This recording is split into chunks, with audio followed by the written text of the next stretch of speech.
I came down from working with students at Grace Academy, and I wasn't allowed out of the building. The building had been shut down, and we weren't sure why. We just had to wait, and I really didn't know until I got home, or possibly from the secretary, that there had been an attack on the military facility close by. I kind of heard some teachers talking about it and like a lot of commotion, but I wasn't sure what was going on until I got home, and then my mom kind of explained it to me. And I was like, it was kind of nerve-wracking because you never know, like, you're like, is this a one-time thing or is this like the beginning of something? Followed the rules. We was in the classroom.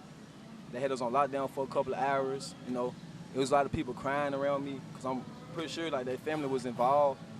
Chattanooga being a very small town, you don't think something like that would actually happen. So I was actually met with confusion at first. Me and my classmates didn't really know what was going on. I remember the school immediately sent out a text saying it wasn't just Chat State, it was UTC. If you were on either of their text alerts, they're like, hey, we're on lockdown.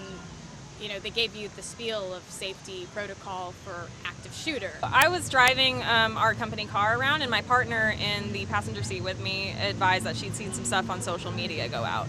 It's kind of funny because a few, 10 minutes before that, we were talking about separating for lunch, but all of a sudden, you know, that wave of shock and fear came in, and we decided we did not want to separate for lunch. We wanted to stay together.